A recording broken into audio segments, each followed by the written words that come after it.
Hai, halo semuanya, apa kabar Bapak Ibu sekalian? Tentu hari ini adalah luar biasa banget karena saya bisa berjumpa dengan Bapak Ibu lewat video ini. Lewat layar kaca ini saya perkenalkan, saya adalah Victor Aritonang, biasa dipanggil dengan Victor atau juga biasa dipanggil dengan Val. Jadi saya adalah seorang bisnis idea konseptor. Nah, hari ini kita akan bicara mengenai sesuatu hal yang berbeda sekali, sesuatu hal yang bisa membuat bisnis Bapak Ibu benar-benar bisa menguntungkan.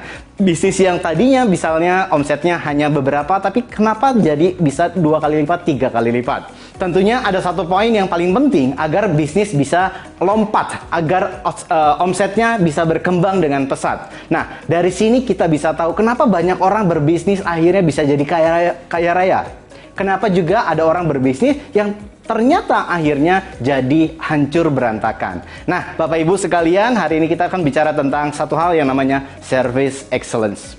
Kenapa service itu penting? Nah, itu pertanyaannya. Kenapa sih service itu penting? Ini bukan bicara tentang service yang biasa, customer service. Halo Bapak Ibu, selamat pagi, selamat datang, silahkan masuk. Bukan. Ini bukan cuma sekedar kita bisa menyapa. Ini bukan sekedar kita bisa mengguidance orang lain. Tapi ini adalah bagaimana Anda sebagai seorang business owner bisa menyentuh customer dari hatinya langsung.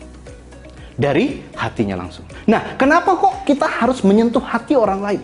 Nah, ini yang paling penting. Setelah hatinya sudah tersentuh, percaya dan yakin Bapak Ibu, dari omset Bapak Ibu akan melompat 2 kali lipat, 3 kali lipat, bahkan berulang-ulang. Nah, itu kenapa service sangat penting. Jadi, kita buang dulu yang di bagian customer service. Halo, selamat pagi Bapak. Itu jangan, bukan ke sana kita, tapi kita adalah membangun culture, membangun budaya. Oke?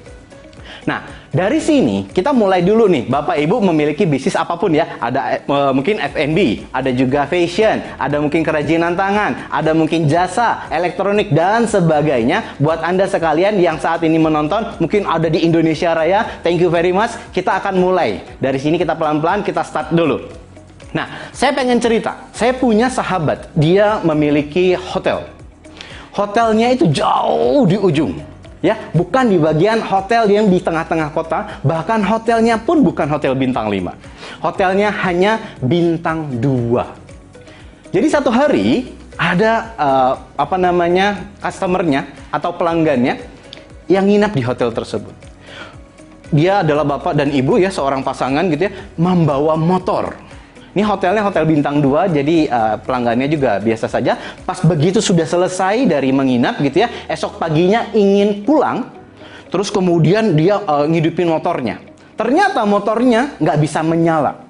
Dan dari semuanya itu dia panik gitu. Gimana kita pulang Papa? Iya, Papa akan bereskan dulu ya. Sebelum dibereskan gitu, tiba-tiba security-nya datang. Halo Bapak, selamat pagi Bapak. Ada yang bisa saya bantu Pak? Ya motor saya soalnya nggak bisa nyala. Saya pengen pulang. Saya udah kangen, pengen ketemu anak saya di rumah. Oh ya Pak, mari saya bantuin. Digas sama si security-nya, dihidupin. Ternyata nggak bisa juga. Terus dilihat-lihat mesinnya di bawahnya. Aha, saya tahu Pak. Saya tahu masalahnya. Apa itu? Ternyata dia lari ke parkiran motor security. Security-nya diambil busi. Businya dimasukin ke dalam motor si bapak tadi. Terus diberesin sebentar langsung ring. Ah, Pak, silakan Pak, motornya sudah jadi. Silakan Bapak dan Ibu untuk pulang ke rumah. Jangan, nanti motor kamu nggak bisa nyala, kan motor kamu nggak ada businya. Oh, nggak apa-apa Pak, nanti saya bisa beli sendiri. Oh, kalau begitu terima kasih banyak. Berapa harga businya saya bayar? Nggak usah Pak, yang penting Bapak selamat, pulang dengan selamat, saya sudah senang. Silakan Pak, mari Pak. Dibantu keluar, begitu sudah masuk ke gerbang keluar, sampai pas mulai masuk ke jalannya, semua mobil di stopin demi dia. Bapak itu keluar dengan senang hati. Terus Bapak itu sampai rumah gitu ya. Ya ampun, security-nya kok bisa begitu ya? Nah, Bapak Ibu teman-teman, untuk Anda pemilik hotel, pengusaha hotel, bayangkan seorang security bisa melakukan hal ini. Dan dia rela memberikan businya sementara motornya nanti tidak akan bisa menyala lagi. Tapi diberikan kepada customernya. Dan itu bisa terjadi karena servis melalui hati. Dan kalau kita pengen punya karyawan atau tim seperti Bapak security tadi, bisa nggak kira-kira kita langsung tiba-tiba, hey security, semua karyawan harus melayani dengan hati ya? Belum tentu. Karena itu harus dibangun dari awal, dari fondasi. Siapa yang bisa melakukan itu? Anda. Siapa yang bisa melakukan itu? Anda sebagai business owner. Jadi, sebagai business owner, bukan hanya Anda memikirkan omset, bukan hanya Anda memikirkan produksi, bukan hanya memikirkan semua layanan tentang uang, tetapi hati. Itu kenapa service itu penting. Saya ulangi, service itu penting karena yang terbaik mengutamakan service. Pada bagian ini, saya harap semua Anda mempause video ini. Oke, sama-sama Anda nanti akan pause video ini sambil mengucapkan, kenapa service itu penting? Karena yang terbaik mengutamakan service. Oke, jadi Anda harus ingat-ingat, kenapa bisnis Anda harus bertumbuh? Karena service itu penting. Kenapa service itu penting? Karena yang terbaik mengutamakan service. Dari sini Anda bisa mengatakan, oh ternyata selama bisnis saya ini berjalan, saya nggak pernah mikirin customer. Oh ternyata selama ini saya cuma mikirin omset doang. Oh ternyata salah. Oh, saya baru bisa mengerti. Kenapa banyak bisnis yang semakin berkembang. Kenapa orang tadinya cuma punya 1 cabang, bisa punya 10 cabang. Kenapa tadinya cuma hidupnya ada di Surabaya, tapi sekarang sudah se-Indonesia Raya. Jadi tahu, ternyata memang harus difondasikan melalui service. Oke, kita akan lihat dulu, apakah sebenarnya Anda sudah melakukan ini semua? Jikalau belum, yuk tanyakan sama diri, aku sudah membangun service belum? Oke, coba, yuk semua tangannya, sambil yang nonton video ini, semua tangannya begini, oke, siap-siap? Oke, aku sudah membangun service atau belum di perusahaan saya? Kalau Anda belum, tolong diingatkan kepada diri Anda, kepada seluruh tim Anda. Jangan cuma tim Anda doang. Pak Victor, saya itu sudah menyuruh semua tim saya mau melakukan servis, tapi saya kok kayaknya belum bisa ya. Kayaknya ego besar saya tuh kayaknya susah.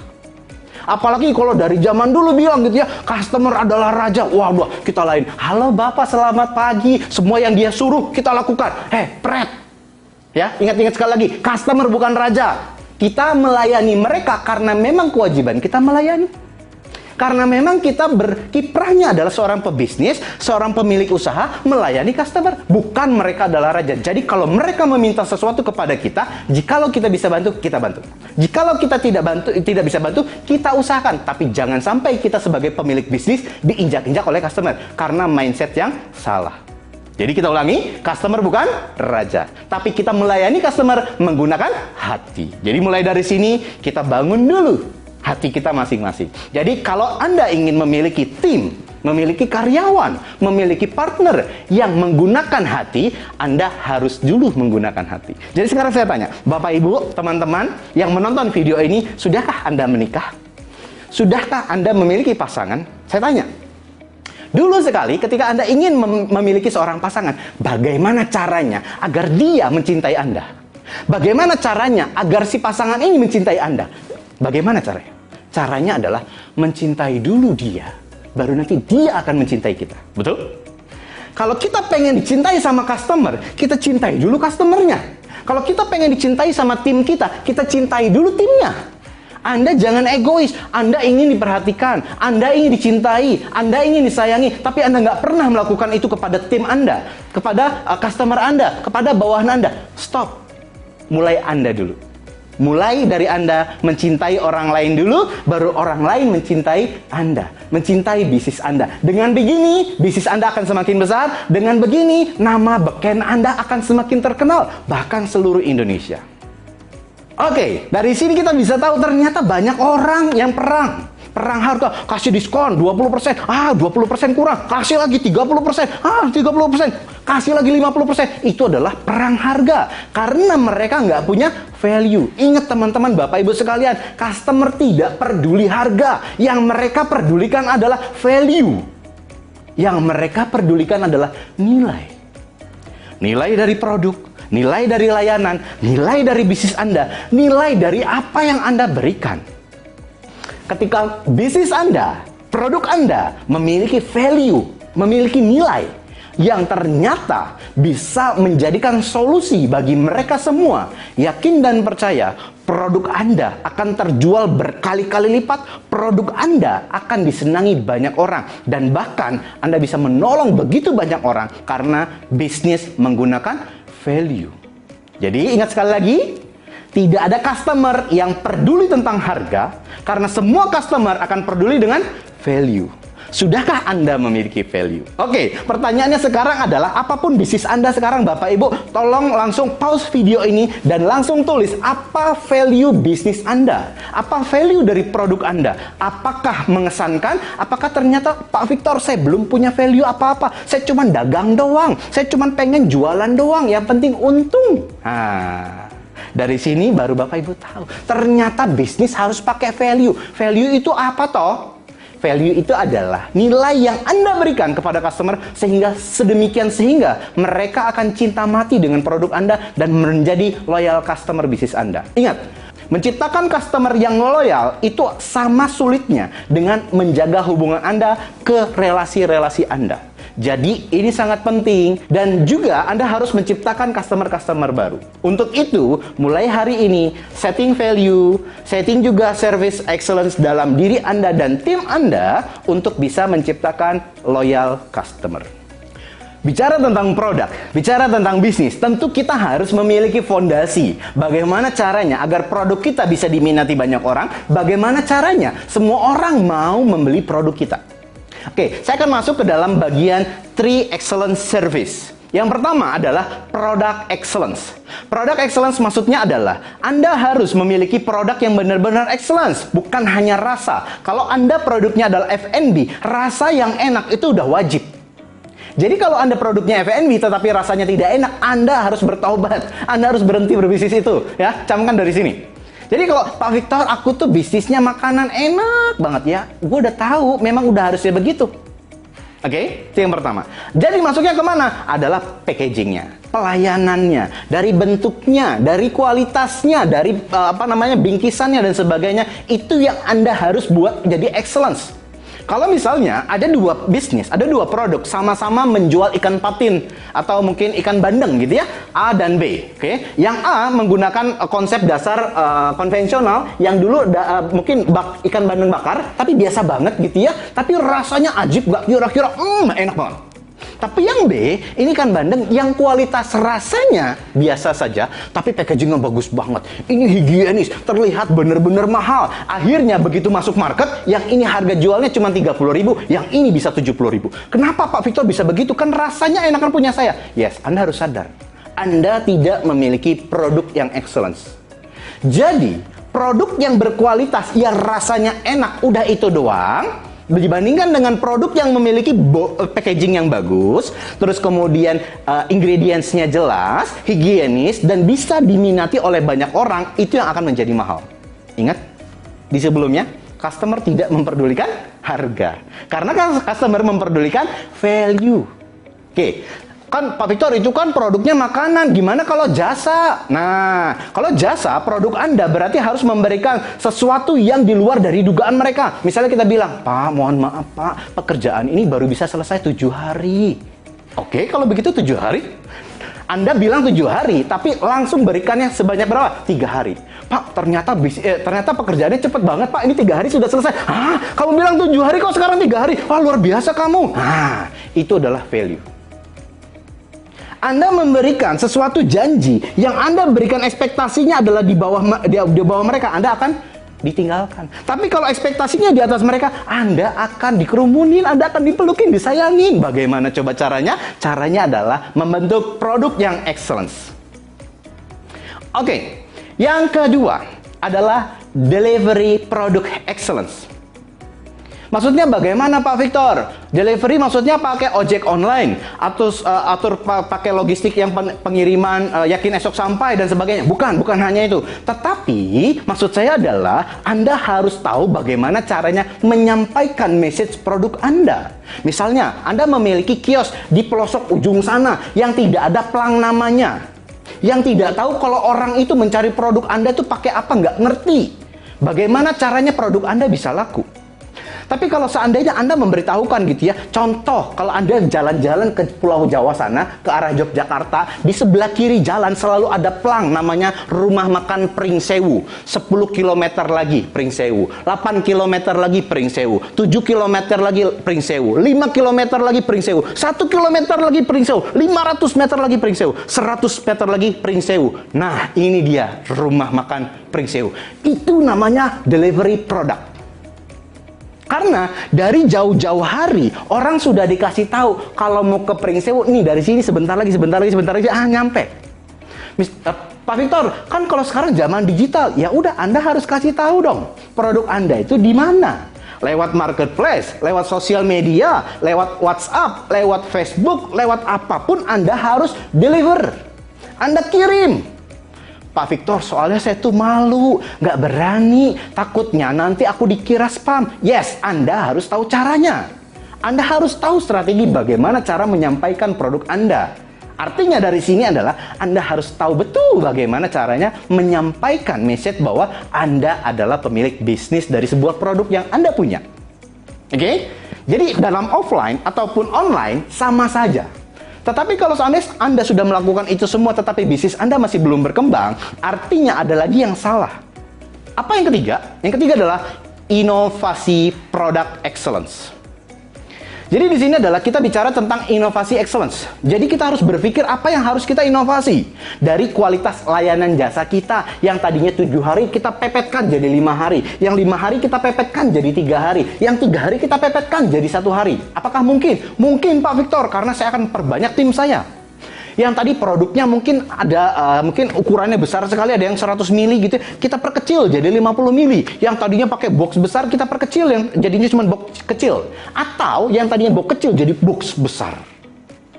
Pak Victor, aku tuh usaha sudah 10 tahun begini kok nggak pernah berubah. Dan customer aku banyak kok, aku nggak perlu pakai inovasi produk. Hei, sadar bos. Kalau Anda melakukan inovasi sedikit saja, ingat ya, pelan-pelan ya. Lebih baik Anda berubah sedikit daripada Anda memperbaiki produk Anda yang lama. Oke?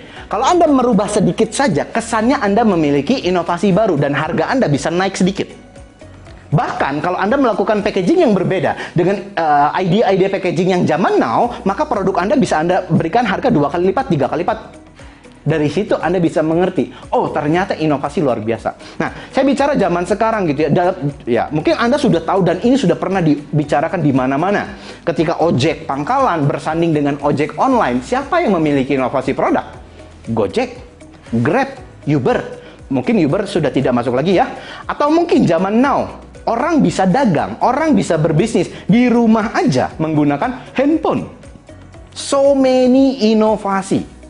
Jadi, mulai sekarang, coba pikirkan, apa kira-kira inovasi yang terkait dengan produk Anda? Bukan hanya produk, tapi layanan. Tapi juga mungkin cara Anda menyapa.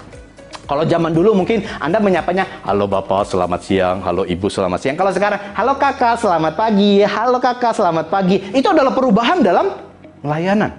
Itu adalah perubahan dalam tone. Jadi, suasananya pun Anda rubah. Saya pernah gitu ya dapat, saya kan ngechat marketplace, terus saya bilang, Dan ini ready nggak? Dia cuma jawab, ye. Ye pakai titik, bayangin coba, ye pakai titik, dia pelit banget nggak? Ini customer sudah minta, ini ready apa nggak Gan? Dia cuma jawab, ye pakai titik kira-kira, dia niat nggak jualan? Nggak. Kalau bosnya tahu dia lakukan ini, kira-kira dipecat nggak? Kalau ketahuan dipecat.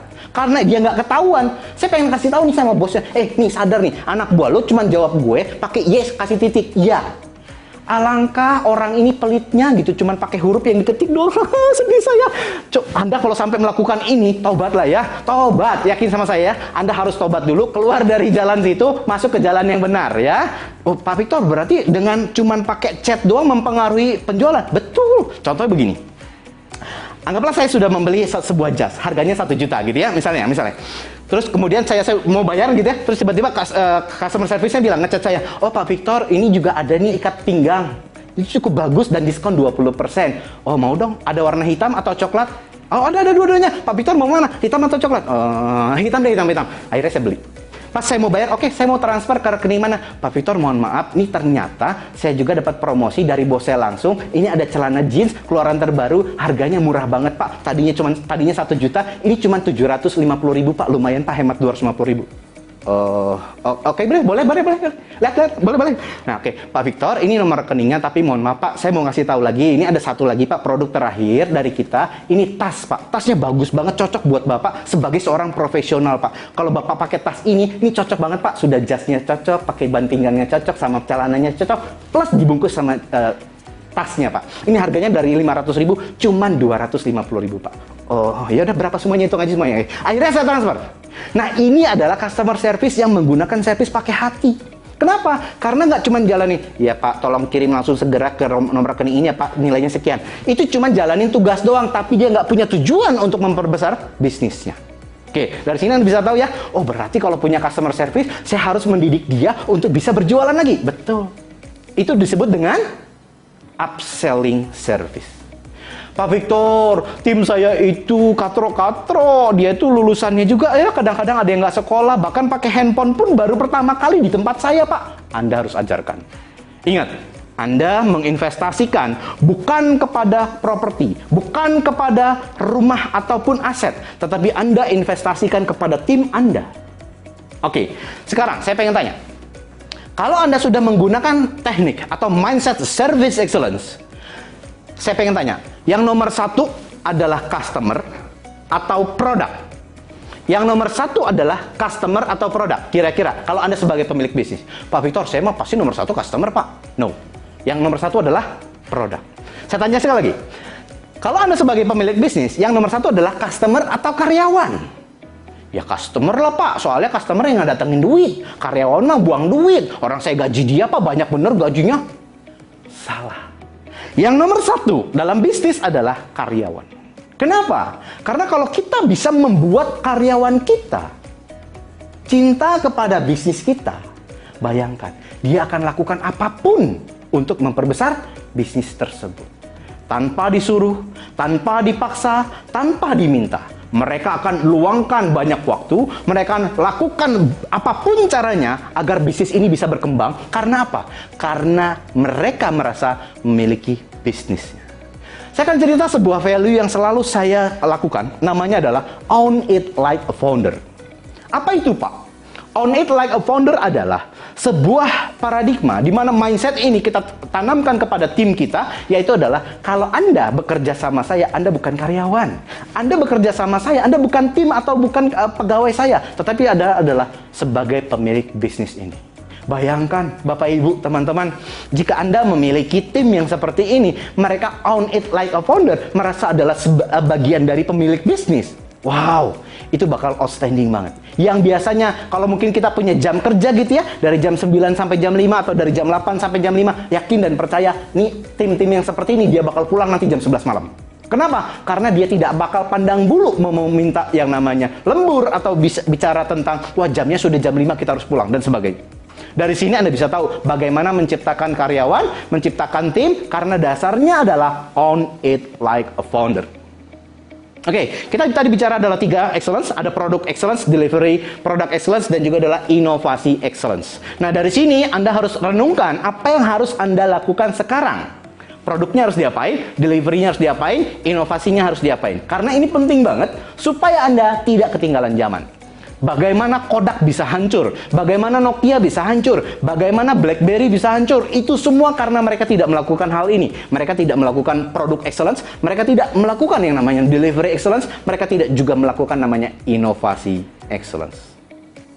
Pak Victor, aku mah bisnisnya masih kecil, omsetku baru 10 juta, aku belum sanggup mikirin begitu. Hey, Anda walaupun bisnisnya kecil, tapi bermimpilah besar agar Anda bisa menjadi orang besar. Kalau Anda saat ini mimpinya masih dalam cakupan RT doang, yakin sama saya, Anda gak bakal pernah bisa dikenal se-Indonesia. Pak Victor, aku tuh mimpinya se-Indonesia Raya, tapi aku masih bingung caranya. Bagus! Karena begitu Anda harus belajar. Bagaimana cara belajarnya, Pak? Nah, ini Anda sedang belajar melalui video. Lewat dari sini, Anda bisa tahu, oh ternyata membangun bisnis seperti ini. Aha! Belajar bukan hanya langsung kita melalui kampus, ataupun kita datangin pembicara, ataupun kita mendatangi bisnis. Bukan, kita belajar dari banyak hal. Kita belajar dari kesalahan, kita belajar dari karyawan, kita belajar dari customer. Yang paling seru adalah kita belajar dari customer. Kenapa? Karena banyak customer yang memberikan komplain, Pak Victor. Yes, itu bagus. Kenapa? Semakin banyak dia memberikan komplain, semakin banyak informasi yang kita dapatkan. Dan semakin banyak orang yang komplain sama kita, semakin banyak customer yang cinta sama kita. Kenapa kok orang komplain di situ, terus kemudian dia beli lagi ya Pak ya? Ya iyalah, karena dia sudah cinta sama Anda. Padahal dia sudah komplain Pak Victor, tapi dia beli lagi 2, beli lagi 3, tapi masih aja marah-marah. Bagus, tandanya dia sudah punya hati sama produk Anda. Jadi dari sini Anda bisa mengerti, oh ternyata aku harus melakukan banyak konsentrasi terhadap customer, terhadap karyawan, terhadap produk, dan terhadap seluruh value yang sudah aku miliki dalam bisnis. The power of service, ini paling keren banget. Saya paling suka banget. Kenapa kekuatan service itu sangat memberikan dampak yang luar biasa. Waktu itu saya pernah datang gitu ya ke sebuah tempat, ada kafe. Kafenya kecil banget dan itu apa ya, bisa dibilang kafenya baru buka. Kejadiannya waktu itu malam-malam, jadi rumah saya itu PLN-nya mati, mendadak seluruh daerah saya mati. Jadi saya bersama istri saya jalan keluar gitu ya. Saya cari di mana ya. Kita pengen sambil ngecas handphone, terus kemudian sambil ngecas laptop supaya ada baterai gitu ya, karena memang bener-bener 1 hari full tuh nggak ada listrik. Akhirnya saya datang ke cafe itu, kemudian saya pesan kopi, terus kemudian istri saya juga pesan kopi, terus kemudian saya pesan french fries. Terus kemudian datanglah si servisnya, pembawa pelayannya, terus dia bilang, halo Pak, selamat malam Pak, ini french friesnya silahkan dimakan gitu ya. Wah, saya bilang, wah ini orangnya masih seru banget gitu, anak muda. Pas begitu saya makan, sumpah nggak enak banget.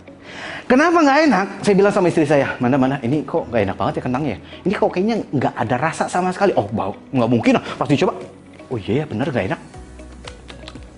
Saya bilang, nggak usah dimakan ya, kita minum aja sambil ngobrol. Terus tiba-tiba ada ibu-ibu datang. Halo Pak, Ibu, mohon maaf, saya pemilik kafe ini. Tadi saya lihat kayaknya ekspresi dari Bapak sama Ibu kayaknya kurang suka sama makanannya. Ini ada Pak, french friesnya, bayangkan. Dikasih sama dia menu terbarunya 2 kali lipat, ukurannya lebih besar daripada yang saya pesan. Terus dia bilang, kenapa? Mohon maaf Pak, tadi ternyata koki saya lupa memberikan bumbu sehingga ini rasanya jadi hambar. Mohon maaf, ini karena kesalahan saya, ini saya jadi gantikan sama produk yang terbaru dan ukurannya lebih besar, nggak usah dibayar Pak, karena ini kesalahan kami. Saya bilang, ini orang hebat banget. Kenapa? Karena cuma kafe biasa, kafe kecil, tapi pemikirannya jos. Cerita ini selalu saya ulang-ulang dan selalu saya bicarakan ke semua orang yang saya kenal, dan kabar baiknya adalah kafe itu jadi rame. Kafe itu jadi rame. Karena apa? Setiap saya cerita ini, Pak Victor di mana kafenya? Di sana. Saya kasih tahu. Bahkan saya kirim locationnya. Saya kasih nomor telepon yang punya. Akhirnya mereka datang. Saya dari Pak Victor, katanya di sini kafenya bagus. Ah biasa saja. Ah nggak enak. Yang punya jadi tersipu-sipu. Tapi apa? Dampaknya adalah bisnisnya berkembang gara-gara dia melakukan satu hal kecil yang menusuk hati saya, dan hati saya akhirnya berbunga-bunga. Dari situ membuat orang lain ikut berbunga-bunga. Pak Victor, itu mah hal kecil doang, aku juga bisa lakukannya. Kenapa nggak Anda lakukan? Pak Victor, itu mah cuma modal paling 20.000. Ya kenapa Anda nggak lakukan? Pak Victor, itu mah butuh momen, butuh hal-hal yang memang harus terjadi kayak gitu, baru kita bisa lakukan. Kenapa tidak Anda lakukan? Jadi, the power of service benar-benar membuat Anda menjadi 2 kali lipat. Menjadi 3 kali lipat dalam hal omset, profit, pelayanan, apapun. Entah kenapa semua bisnis yang melakukan yang namanya service excellent akan memiliki hasil yang berbeda. Satu lagi. Jadi ini waktu itu kejadian juga. Sebenarnya ini hal sederhana yang dilakukan oleh guru saya. Ya sahabat saya juga, tiba-tiba saya kan kondisinya dulu waktu itu lagi naik motor, terus kemudian habis beli makanan gitu ya, terus kemudian saya pulang ke kantor basah kuyup. Bayangin, saya beli makanan demi orang kantor gitu, pakai motor, dan pulang saya basah kuyup, tapi saya jaga semua makanannya, saya pakai plastik lagi, saya pakai jas hujan lagi, dan saya bodoh gitu ya. Yang saya pakaiin jas hujan bukan badan tetapi makanan. Terus begitu saya masuk gerbang, terus pas mau buka pintu, guru saya sudah di depan pintu. Pak Victor, ini handuknya. Pak Victor, silakan kamar mandi. Di kamar mandi saya sudah siapkan bak air hangat. Meleleh hati saya. Saya tersentuh banget. Ini cuma guru gua doang gitu ya, tapi di kantor, tapi dia melakukan hal itu sama saya. Bayangkan seberapa setianya saya sama dia. Saya dibeli bukan pakai uang, saya dibeli bukan pakai yang namanya jabatan, tapi saya dibeli pakai air hangat yang ada di dalam bak yang sudah disiapkan di kamar mandi karena saya kehujanan. Nggak ada satu orang pun yang punya prinsip seperti ini kecuali dia, namanya Hendrik Ronald.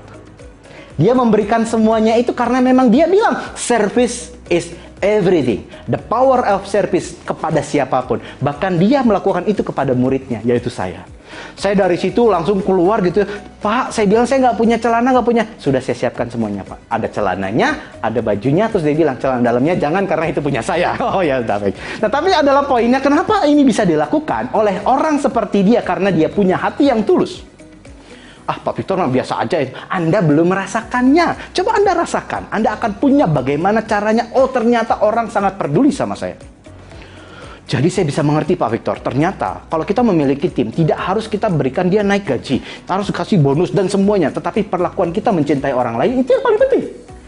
Ingat, kita untuk dapat cinta dari orang lain, kalau ingin dicintai oleh pasangan, bagaimana?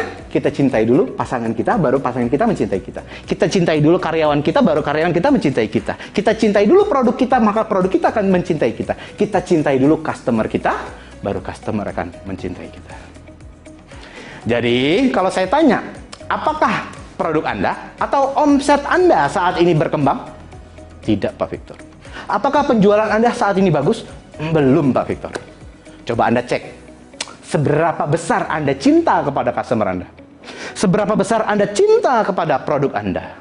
Seberapa besar Anda cinta pada tim atau karyawan Anda? Pak Victor, aku belum punya tim, semuanya aku lakukan sendiri. Seberapa besar Anda cinta kepada diri Anda sendiri? Dari sini Anda bisa mengerti kenapa kita harus peduli sama orang lain. Pak Victor, kalau aku peduli sama orang lain, biasanya mereka minta diskon. Yes, nggak apa-apa. Cukup Anda bisa bilang ya. Kalau ada dari customer Anda bilang sama Anda, Pak, minta dong diskon. Anda cukup bilang, oke, boleh.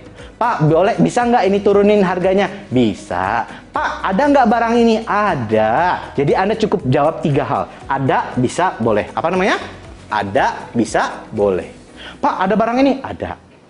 Kita usahakan dulu ada. Nanti walaupun ternyata nggak ada, ya kita berikan alasan sama dia. Oh, ternyata mohon maaf, ini sudah habis. Tapi apa boleh saya carikan ke toko lain? Saya punya teman banyak loh di WhatsApp saya. Saya bisa telepon mereka. Kamu tunggu dulu sebentar ya, aku hubungin ya. Halo, misalnya sepeda. Halo, ada sepeda ini nggak? Oh, soalnya ini customer aku butuh banget. Nanti kamu bantu ya kirimin ya. Dan jangan minta harga lebih. Anda jangan minta harga lebih, Anda langsung harga jual dari si teman ini langsung ke customer. Ya, ini adalah prinsipnya. Yang pertama, ada. Pak, bisa nggak diskon? Bisa. Diskonnya Rp5.000. Oh, Rp5.000 doang. Kan tadi bisa nggak diskon? Bisa. Ya, yang penting Anda bisa dulu. Yang ketiga adalah, Pak, boleh nggak Pak beli ini pakai ini? Boleh. Ya, prinsipnya ada, bisa, boleh.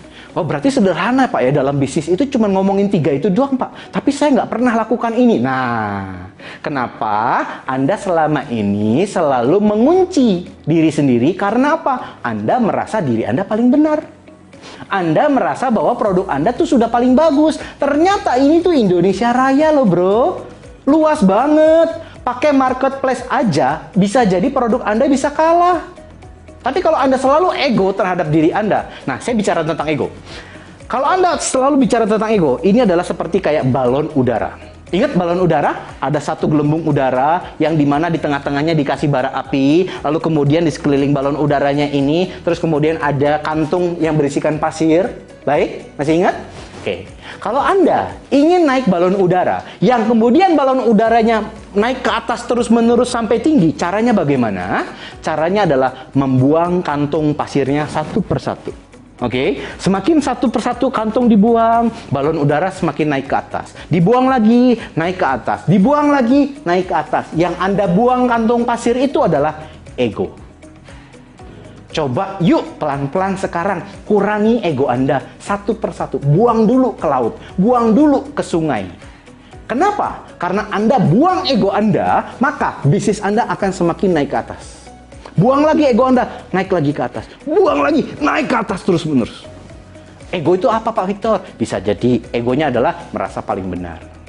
Apalagi egonya merasa produknya paling bagus sedunia. Nggak perlu namanya inovasi. Nggak perlu namanya komplainan dari customer. Nggak perlu namanya nasihat dari karyawan. Ego-ego inilah yang akan membungkus bisnis Anda yang tidak berkembang ke depannya. So, dari sini teman-teman bisa tahu ternyata dalam berbisnis kita juga harus melepaskan ego. Cara melepaskan ego sederhana sekali, yaitu adalah dengan senyuman. Aha. Saya biasanya gitu ya, kalau seandainya ngambek, kesel, atau lagi ada rasa emosi gitu, atau amarah gitu ya. Sederhana sekali caranya adalah tarik nafas dalam-dalam, hembuskan, terus senyum. Sudah selesai. Dari situ aja itu bisa membuat bisnis Anda berkembang. Kenapa? Karena perasaan emosi Anda. Kalau hari itu lagi ceria, bisnis Anda ceria. Pak Victor, kayaknya aku mau membuktikan deh. Kalau bangun pagi, aku harus ceria dulu. Begitu nanti masuk ke pasar, ke toko, ke bisnis aku jadi semangat. Betul. Tetapi kalau seandainya dari bangun pagi Anda sudah memikirkan begitu banyak masalah, maka terjadi hari itu akan banyak masalah yang Anda hadapi. Misalnya, memikirkan tagihan dari supplier, memikirkan tagihan dari perbankan, memikirkan tagihan-tagihan dari mana-mana gitu ya. Akhirnya hari itu tidak ada sales. Kenapa? Karena yang Anda pikirkan adalah tagihan.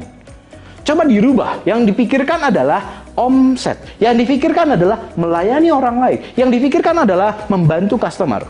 So, dalam konsep bisnis, Anda sebagai entrepreneur, bukan Anda yang berada di bawah, tapi Anda berada di atas. Dengan begini, Anda bersini adalah membantu, memberikan. Produk Anda misalnya gelang, ya. Misalnya produk Anda adalah gelang. Anda ini bukan mengemis. Tolonglah beli gelang saya, ini ada warnanya kuning sama merah. Tolong dong beli satu aja 10.000. Bukan begitu. Tapi caranya adalah, ini ada gelang kuning baru, ya, terbaik, ini kualitasnya nomor 1, belinya di Amerika, dan kalau saya ini dipakai ini sudah 6 tahun, nggak pernah rusak. Ini kalau saya jual sebenarnya mahal sekali, tapi demi Anda, saya mau bantuin Anda supaya Anda jadi lebih keren. Serasanya kalau seandainya Anda pakai gelang ini, kayaknya tampilnya keren banget. Ini harganya saya nggak bisa bilang gitu ya, tapi terserah Anda mau beli harga berapa. Dia bilang, Pak Victor, boleh nggak kalau 100.000? Oh ya udah, silakan. Dari 10.000 jadi 100.000. Sesederhana seperti itu aja. Jadi kalau kita membangun sebuah komunikasi based on emosi, maka ini yang akan terjadi penjualan. Misalnya, produk Anda adalah fashion, dan mereka, customer Anda, begitu Anda tanya, halo Ibu Sri, lama gak ketemu kesini ya, gimana kabarnya Andika, sekarang sudah sekolah kelas berapa? Kok dia tahu nama anak saya Andika? Oh gimana Andika kemarin katanya ini Bu ya abis ikut kejuaraan. Si ibunya udah kelepek-kelepek, dia bilang, Bu ini ada produk terbaru, ada gamis, ada warna merah sama warna kuning, Ibu mau beli yang mana? Dua-duanya. Dia begitu. Kenapa? Karena kita udah sentuh emosinya. Pak Victor, berarti kalau kayak gitu kita memanipulasi keadaan. Bukan memanipulasi keadaan, tetapi kita menciptakan kondisi di mana penuh dengan emosional. Pantesan Pak Victor, selama ini saya nggak pernah tahu nama dari customer saya siapa. Saya nggak pernah peduli dia itu siapa. Yang penting saya pedulikan adalah duitnya masuk ke rekening saya. Just it. Ya, siap-siap bisnis Anda akan mati. Ya, ingat, siap-siap bisnis Anda akan mati kalau Anda cuma peduli sama uang dia doang. Yang Anda harus pedulikan adalah hubungan emosional. Kenapa begini ya?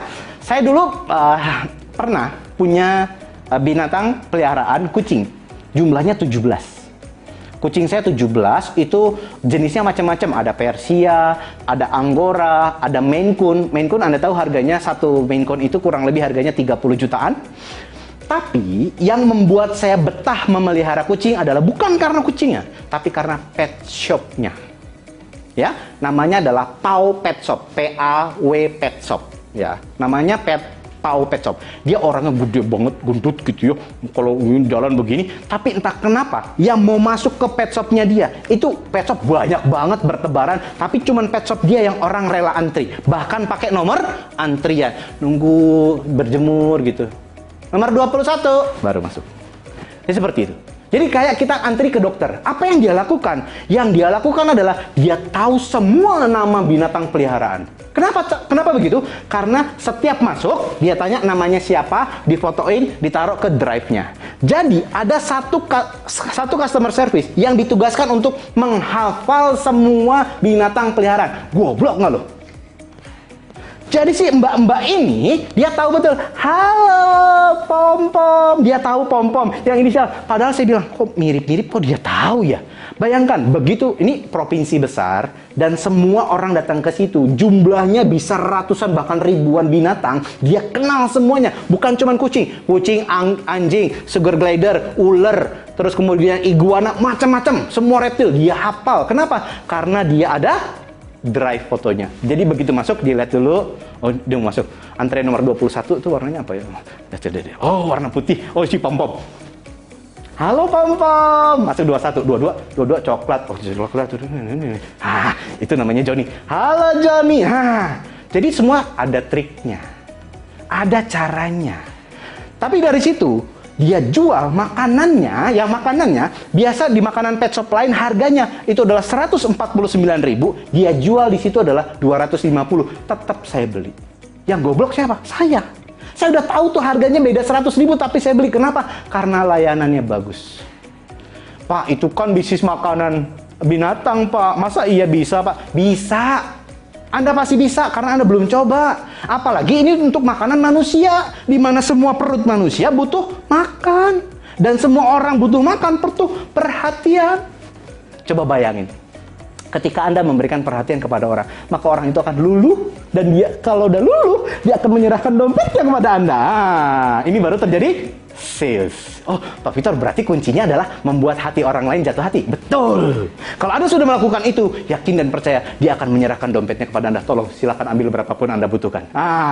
Dengan ikhlas. Artinya dari sini dia akan cerita sama orang lain, pasti. Kenapa? Karena dia happy ya. Jadi dari sini, oh ternyata Pak, banyak sekali PR yang harus saya lakukan. Betul. Jadi kalau Anda mengikuti dari apa yang saya sudah sampaikan barusan dari awal sampai ini udah banyak banget dan harus wajib Anda praktekkan. Kalau Anda tidak praktekkan ya, coba tangan Anda semuanya begini, tangan Anda siap-siap, 1, 2, 3, tutup ke jidat, sadar woi, sadar woi. Kalau Anda tidak melakukan, Anda harus wajib melakukan barusan. Oke, selamat untuk Anda dan semoga Anda bisa melakukannya agar bisnis Anda semakin bertumbuh. Oke, kita lanjut. Seberapa besar kemungkinan customer akan membantu menjual produk Anda? Atau seberapa banyak kemungkinan customer akan mempromosikan produk-produk Anda kepada orang lain? Ini disebut dengan Net Promoter Score, NPS kalau saya bilang. Oke, bagaimana Pak Victor cara menghitungnya atau cara mengukurnya? Simple banget, caranya adalah dari sejumlah customer Anda, hitung misalnya dari 10 orang, seberapa banyak yang akan merekomendasikan produk Anda kepada orang lain. Caranya bagaimana? Tanya langsung, atau kirim formulir, atau kasih WhatsApp, chat gitu ya. Pak, Bu, boleh minta tolong, kira-kira Bapak Ibu tadi bagaimana layanannya? Bagus kah? Bagus. Puas nggak Bu produknya? Puas. Bagaimana Bu, kira-kira apakah nanti boleh saya ingatkan kembali untuk membeli produk berikutnya? Boleh. Pak, Bu, boleh minta tolong, kira-kira boleh nggak Bu kalau nanti diinformasikan ke teman-teman atau saudara dan rekan-rekannya kalau mau membutuhkan produk ini bisa ke saya. Kira-kira apakah Bapak Ibu bersedia? Iya. Oh, itu berarti dia suka sama kita dan mau mempromosikan produk kita ke orang lain. Berarti centang 1. Dari 10 orang, berapa banyak yang bilang iya? Oh, ternyata Pak Victor dari 10 orang ada 7 orang yang bilang iya. Ada 3 orang yang nggak tahu mau promosiin atau enggak ya, masih bingung. Berarti NPS Anda adalah 7 berbanding 10. Oke? Karena ada 3 yang tidak melakukan ini. Nah, gunakan ini terus-menerus agar apa? Anda bisa tahu apa yang harus diperbaiki, apa yang harus dilakukan. Kenapa begitu Pak Victor? Caranya penting sekali untuk Anda bisa melakukan hal ini dengan cara membuat customer Anda effortnya rendah. Yang dimaksudkan dengan effort itu adalah upaya. Misalnya contoh, masih ingat nggak Anda zaman dulu kalau seandainya menelpon ke layanan 021 ... Saya paling kesel, paling greget kalau seandainya menghubungi customer service. Saya udah ketik tuh 021 . Halo, halo selamat siang. Dengan siapa saya bicara? Dengan Victor Aristonang. Saya bilang, oke. Boleh Pak, bisa dibantu? Ada kebutuhannya Pak? Iya, kebetulan nomor saya terblokir. Saya pengen ganti kartu. Oh iya. Oke, mohon maaf Pak, karena memang ini layanan. Nanti saya akan alihkan ke layanan terkait ya Pak. Mohon tunggu sebentar. Ning dong. Nah, ada suara. Begitu saya masuk ke yang nomor kedua, halo, dengan Cindy, dengan siapa ini berbicara? Dengan Victor, Bu. Oke, Pak Victor boleh tahu apa keluhannya? Astaga, saya tadi kan udah cerita. Oh iya Pak, boleh Pak? Saya cerita lagi yang kedua. Oh iya, kartu saya terblokir, jadi saya pengen ganti kartu. Oh iya. Kartu Bapak prabayar atau pasca bayar?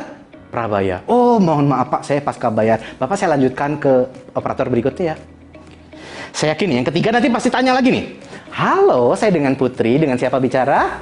Kan dia udah tahu saya Victor dari nomor 1, dia udah tahu Victor. Kan kenapa dia nggak bilang, sini, nanti ada namanya Pak Victor, nanti lu ngomong, dia tuh keluhannya tentang ini. Nanti lu langsung ngomong ya? Enggak. Halo, saya dengan Putri, dengan siapa bicara? Diulangi lagi dong. Bayangkan, effort customer melakukan hal ini 1 kali, 2 kali, 3 kali, terus dia bilang, oke Pak, ada yang bisa saya bantu? Saya tutup. Yes. Bodoh amat. Akhirnya nggak saya pakai lagi tuh kartu. Saya beli kartu perdana yang baru. Bodoh amat. Kenapa? Karena saya nggak suka dilakukan seperti itu. Bayangkan, dia nggak perhatian sama saya. Dia nggak peduli sama saya. Dia nggak tahu masalah saya apa.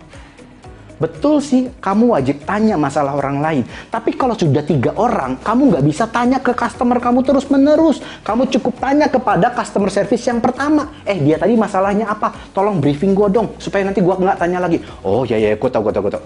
Nyampein ke masalah yang ketiga juga bilang, nanti ada Pak Victor, dia kartunya begini, dia terblokir gini, masa tenggang waktunya habis, nomor yang pernah ditelepon adalah 12345, dia pengen dilayani dengan baik, kalau bisa lu kasih langsung sekarang, oke? Begitu. Nah, Pak Victor itu kan adalah jasa.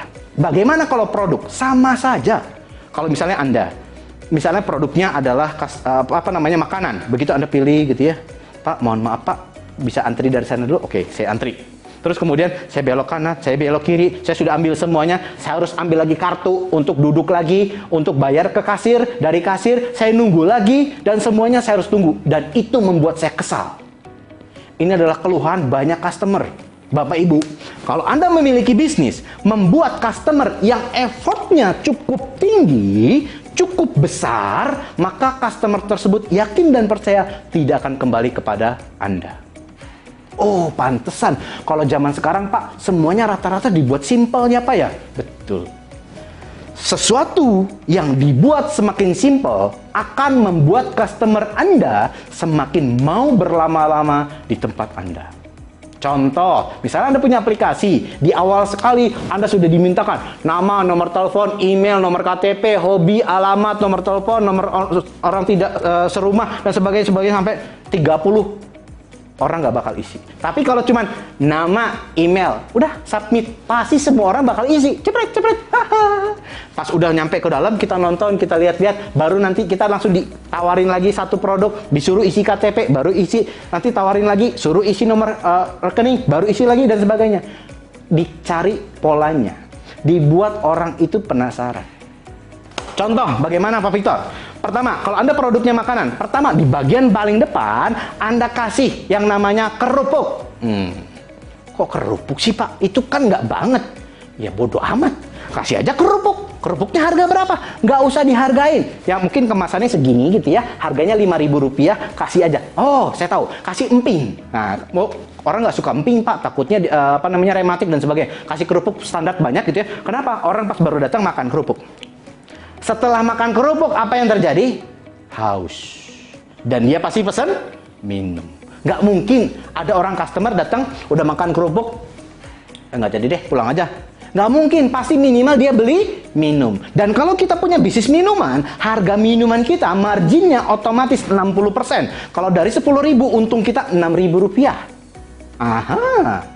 Berarti dengan modal kerupuk aja, kita udah langsung dapat untung Rp6.000. Bayangin begitu banyak orang yang akan bisa kita tarik masuk ke dalam, supaya kita bisa dapat keuntungan besar. Berarti ada caranya Pak? Ada. Setelah dia duduk gitu ya, langsung yang kita kasih lihat adalah produk pamungkas. Pak, Bu, ini ada produk pamungkas kita best seller Pak, Bapak Ibu. Sudah 1 tahun dibeli begitu banyak orang dan sudah laku dari 20.000 produk Pak. Ini Pak, pesan Pak. Ya udah pesan aja yang itu. Harganya berapa? 45.000. Yang lain biasa 15.000. Nah, akhirnya ya udah itu aja.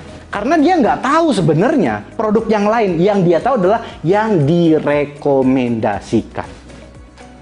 Artinya, membuat customer lebih mudah, membuat customer nggak pusing. Bayangkan, begitu Anda punya bisnis, produk gitu, misalnya makanan, menunya itu kalau dibuka, jebret, kayak Undang-Undang Dasar 45. Ini, apalagi ada pasal-pasalnya. Nah, ini apa namanya, semuanya ditutup sama dia, jebret, tutup, dia pindah. Nggak mau makan di tempat Anda. Kenapa? Karena dia pusing. Karena dia nggak tahu dia harus makan apa. Nah, itulah ceritanya. Dari semua banyak hal yang tadi kita sudah kisahkan, tentunya ada poin-poin yang bisa membuat Anda aha, dan ini harus dicatat, harus digali, dan harus dikerjakan. Nah, bagaimana kurang lebih perjalanan Pak Victor selama ini sebenarnya sih? Anyway, mungkin Bapak Ibu ada yang belum tahu gitu ya. Saya sebenarnya dari dunia bukan bisnis only, jadi dulu saya adalah profesional. Saya di dunia perbankan kurang lebih 10 tahun. Jadi di perbankan itu kerjaan saya adalah membuat orang jadi berhutang. Jadi saya memberikan hutang, buat orang yang belum punya hutang, saya kasih hutang. Buat orang yang sudah punya hutang, saya perbesar hutangnya. Yang sudah punya besar hutangnya, saya buat semakin besar, semakin besar. Nah, jadi tugas saya adalah bagaimana caranya membuat orang lebih punya hutang lebih banyak. Kira-kira bagus nggak Pak Victor? Oh, itu dulu bagus banget. Tapi ada kalanya tidak bagus. Ketika saya dinaikkan lagi posisinya, saya sebagai collection head wilayah dari provinsi gitu ya. Tugas saya adalah menandatangani. Setiap saya tanda tangan, Bapak Ibu, bahaya sekali. Satu tanda tangan rumah melayang, satu tanda tangan ruko melayang, satu tanda tangan sawah melayang. Kenapa? Karena saya harus menyetujui program lelang dari Badan Pelelangan Indonesia. Kenapa? Karena mereka nggak bisa bayar, telat. Saya sedih banget ketika saya harus menandatangani sebuah perjanjian yang waktu itu ruko dan sawah dari nasabah saya harus disita karena dia nggak sanggup bayar, dan yang memberikan kreditnya dulu itu saya. Bayangkan, saya ngasih duit kurang lebih 3 miliar waktu itu, terus kemudian dia utang lagi jadi 5 miliar, saya kasih lagi, terus tiba-tiba dia nggak sanggup bayar, saya sita dan semuanya hilang begitu saja. Saya bilang sama Tuhan, ya Allah Tuhan, apakah memang pekerjaan saya salah? Ternyata bukan. Yang salah adalah orangnya. Karena dia tidak melakukan alokasi keuangan dengan baik. Tetapi poinnya adalah saya mempelajari bagaimana caranya memberikan service excellence pada saat pekerjaan saya sebagai karyawan bank. Dulu anyway, saya bekerja di sebuah bank ini dimulai dari lulus kuliah. Jadi saya tidak punya experience apa-apa. Saya benar-benar langsung kuliah, dari kuliah langsung kerja, jebret. Tahun 2009. Jadi masih muda ya, 2009 saya udah kerja, tetapi kanan kiri saya ini, teman-teman saya ini totalnya ada 10 orang salesman yang mereka sudah pengalaman 4 tahun. Dimana 4 tahun ini cukup besar buat saya, kenapa? Karena saya tidak tahu apa-apa, mereka sudah tahu 4 tahun yang lebih dulu. Dalam waktu di bulan pertama saya kerja, ya, di minggu ketiga, saya ditelepon sama pimpinan wilayah dalam sebuah perbankan itu ada tatanannya, ada unit, ada cabang, ada area, ada regional. Dan saya ditelepon dari regional. Victor, ini sudah di minggu ketiga, minggu keempat kamu tidak perform, kamu saya pecat. Saya kan baru masuk. Iya, pokoknya kamu harus ada pencairan. Pencairan itu adalah bagaimana caranya kita bisa memberikan pinjaman ke orang lain, ya. Baik itu dia pengusaha ataupun rumah tangga dan sebagainya. Pokoknya kita harus kasih duit, intinya gitulah.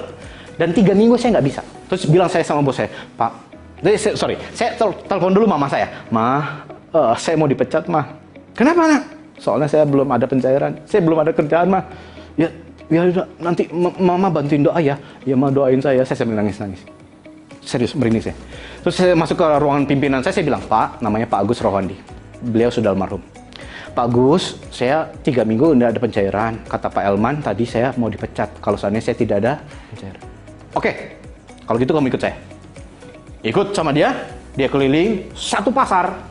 Halo bos, halo. Karena dia itu orang lama, kurang lebih sekitaran 7 tahun sudah di perbankan. Dia bilang, halo, semua kenal dulu semua sama dia. Kalau mau butuh kredit sama ini ya, namanya Victor. Mau butuh kredit ini ya, samanya namanya Victor. Ingat, Victor itu adalah pikiran kotor. Disebut kayak gitu, aduh. Pak, jangan jelek-jelekin nama saya. Nggak apa-apa, biar mereka ingat sama kamu. Victor, pikiran. Dari situ saya dikenal dengan pikiran. Jangan diulang Bapak Ibu ya. Nah, begitu saya masuk, ternyata hari ke-30 Bapak Ibu, kebetulan kalender waktu itu 31, hari ke-30 ada nasabah yang mau minjem sama saya sebesar 3 juta. Saya bilang, ya Allah, orang kreditnya 100 juta, 1 miliar, minjem sama-sama saya 3 juta. Terus dia bilang, Pak, kenapa kamu mau Pak pinjam sama saya Pak 3 juta? Supaya kamu nggak dipecat aja, kasihan saya sama kamu. Oke, terima kasih Pak, tanda tangan Pak. Oke, masuk ke bank, terus Pak, pencairan Pak hari ini Pak, silakan diambil. Nggak usah, duitnya taruh aja di situ buat angsuran. Nanti kalau sudah lunas kasih tahu sama saya ya. Duitnya biarin aja di situ. Oh, jadi Bapak nggak butuh duitnya? Buat apa saya? Saya kan butuh cuman buat nyelamatin kamu biar nggak dipecat aja. Dari situ Bapak Ibu, saya bilang sama dia, ini orang namanya Uda John, dia itu orang Padang dari Sumatera Barat. Saya bilang, Uda John, kalau Uda John ini sudah bilang begini, berarti dia menyelamatkan saya, berarti ini titipan Tuhan. Saya harus kuatkan tekad saya harus jadi orang sukses. Dari situ, Bapak Ibu, pencapaian saya luar biasa. Waktu itu saya umur 24 tahun, saya menjadi area sales manager termuda se-Indonesia. Waktu itu saya memimpin usia sekitar 35 sampai 40 tahun, saya 24 tahun. Yang tadinya kalau saya kerja sebelumnya itu, setiap sore saya disuruh, Victor sini, beli gorengan. Iya Pak. Victor sini, beli es teh. Iya Bang. Duitnya, duit kamu. Iya Bang. 1 tahun saya diperlakukan seperti itu. Bayangkan Bapak Ibu, saya tetap kuat, saya tetap strong. Saya pikir ini adalah kualitas saya, nggak apa-apa saya disuruh-suruh. Akhirnya Bapak Ibu, setelah saya menjabat sebagai area sales manager termuda se-Indonesia, saya kembali lagi, saya bilang, halo abang-abang. Iya bos. Duduk bos. Semua tadi itu yang ngeplak-ngeplakin pala saya, yang nyuruh saya beli gorengan, yang nyuruh saya beli es teh, kembali saya bilang, halo, semuanya gimana, targetnya sudah tercapai belum? Iya bos, belum bos. Karena saya tahu yang mereka lakukan. Nongkrong ke warung kopi, main ke pasar, main ke tempat internet, main ke rental PS. Saya tidak melakukan itu semua. Dan saya tahu tempat nongkrongan di mana mereka berada, makanya setiap hari saya bisa survei dan saya bisa sidak mereka. Dari situ terlihat beda kualitas seorang Victor dan mereka-mereka, kenapa mereka akhirnya tidak bertumbuh. Dari situ saya naik jadi kepala cabang, lagi-lagi menjadi kepala cabang branch manager termuda se-Indonesia. Waktu itu saya menjabat di area di Lampung, kebetulan di Lampung. Di situ saya merasa bahwa ternyata saya memberikan servis itu adalah penting. Yang selalu orang tunggu-tunggu dari saya adalah bagaimana saya memperlakukan orang lain. Waktu itu ada pinjamannya ini kurang lebih 1,2 miliar. Dan macet, ditagih sama siapapun nggak pernah mau bayar. Saya baru pindah cabang gitu ya. Kenapa ini 1,2 miliar orang nggak pernah mau bayar? Sudah 4 bulan ini, hati-hati loh, ini bisa disita loh ini. Pak Victor belum tahu aja, ayo Pak datengin. Oke, siapa namanya? Saya lihat filenya dulu, namanya ini orang Palembang, keras. Kalau pas mau ditagih pernah ngeluarin pisau sama punya pistol. Saya nggak tahu pistol beneran atau pistol korek api tapi ya. Saya bilang, oke, kita datang ke sana. Orang Palembang. Saya sebelum berangkat ke sana saya bawa mobil, mampir ke pempek Palembang. Saya beli pempek Palembang, beli banyak gitu, terus kemudian saya beli lagi duku. Karena memang itu adalah ciri khasnya. Saya begitu sampai ke sana, orangnya lagi sakit. Utang 1,2 miliar, nggak pernah mau bayar angsuran. Cilaka 12. Begitu saya masuk kenalan, namanya Bang Firman. Halo Bang Firman, cak mano kabarnya? Woi, saya berubah jadi orang Palembang karena gampang banget, cuman hurufnya diganti O doang, gampang kan? Cak mano kabarnya? Lah sehat kau? Begitu aja. Begitu semua. Ini ada pempek. Mungkin abang kangen sama pempeknya. Ini ada pempek buat abang. Wah, dia seneng. Oh, siapa ini? Ini pimpinan baru bang. Kok dia bisa bahasa Palembang? Bukan, dia aslinya orang Batak dari Medan. Loh, kok bisa kau? Ya memang lo bang. Namanya orang Sumatera, gitu. Jadi kita ngomong terus kemudian saya kasih duku. Wah, kita makan duku padahal dia lagi sakit. Terus dia bilang, "Woi, aku di dalam bahasa Indonesianya ya. Wah, jadi nggak enak nih sama Bang Victor nih. Ya udah kalau gitu Bang, mohon maaf ya Bang karena selama ini angsurannya belum dibayar. Nanti kalau udah sehat saya bayar ya Bang." "Oh, nggak usah dipikirin angsuran, nggak usah dipikirin." Saya bilang, "Yang penting Abang sehat dulu, tapi lain kali nanti kita diskusi lagi karena kalau seandainya nanti diperpanjang ini bisa masuk ke pengadilan. Saya nggak mau Abang namanya ada di pengadilan." Akhirnya Bapak Ibu, 4 bulan dia nggak pernah bayar, langsung dia datang ke kantor di depan saya cash. Dia bayar lunas. Saya bilang, "Kenapa Bang? Kok selama ini Abang punya duit nggak pernah mau bayar?" "Saya nggak suka sama karyawan sini." "Kenapa Bang?" "Karena dia pernah ngebentak saya. Karena dia tidak memperlakukan saya sebagai manusia." Oh, jadi poinnya itu. Bapak Ibu, saya cerita panjang lebar seperti ini cuma pengen ceritain bahwa ketika Anda tidak memperlakukan orang sebagai manusia yang utuh, maka dia akan melakukan hal yang paling negatif yang pernah tidak terpikirkan oleh Anda. Oh, kalau seandainya ini diberlakukan terus-menerus, bayangkan, bakal hancur nih perbankan. Kenapa? Karena bakal banyak orang yang tidak mau bayar karena sikap dari karyawan-karyawan saya yang kurang profesional. Jadi kalau seandainya saya kembalikan kepada Anda, apakah Anda pemilik bisnis yang selama ini karyawan-karyawan Anda telah melakukan hal yang baik? Atau belum melakukan hal yang baik? Anda harus review. Anda harus cari tahu, sebagai pemimpin, sebagai pemilik bisnis, sebagai leader, Anda harus tahu betul masuk ke dalam lapisan. Karena dalam bisnis bukan tentang profit. Ya, gini. Dalam perjalanan saya ketemu banyak ya pebisnis, entrepreneur, terus kemudian praktisi, ada pembicara, ada motivator, so many orang yang saya temuin. Mereka selalu bilang bahwa bisnis itu adalah profit. Bisnis itu adalah keuntungan. Bisnis itu adalah bicara tentang bagaimana kita bisa menciptakan kekayaan.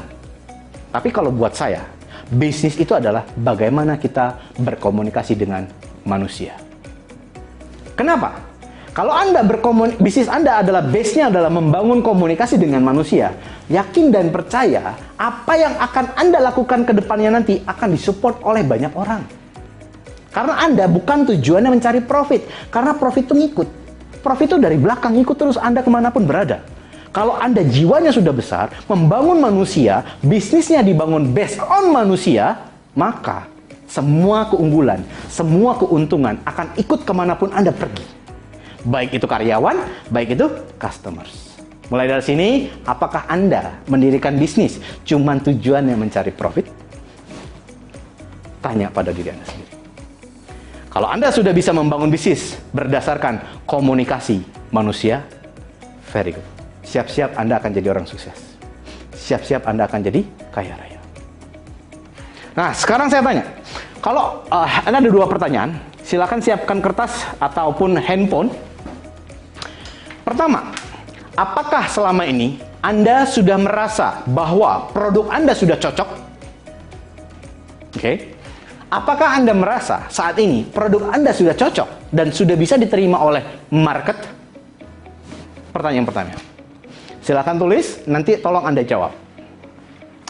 Pertanyaan kedua ya. Jika Anda saat ini adalah pesaing, posisi gini. Sekarang Anda pemilik bisnis. Anggaplah brandnya A, ya. Anggaplah pemilik gelang, produk gelang, brandnya A. Sekarang Anda posisinya adalah bukan pemilik brandnya, tetapi pesaingnya, kompetitornya. Jadi musuh Anda. Nah, kalau sekarang Anda posisinya dirubah, Anda menjadi pesaing, kira-kira menurut Anda, bagaimana caranya menjatuhkan atau membuat bisnis Anda itu hancur? Atau Anda bisa mengalahkan bisnis Anda? Bisnis Anda yang si gelang A tadi. Oke. Apakah dari sini Anda bisa menangkap? Saya ulangin ya. Anggaplah Anda memiliki perusahaan atau brand produknya namanya AX, gelang AX. Nah, sekarang Anda bukan pemilik gelang AX, tapi Anda pemilik gelang MX. Nah, sekarang Anda posisikan sebagai pemilik brand MX. Sekarang lihat bagaimana caranya agar bisa mengalahkan brand AX.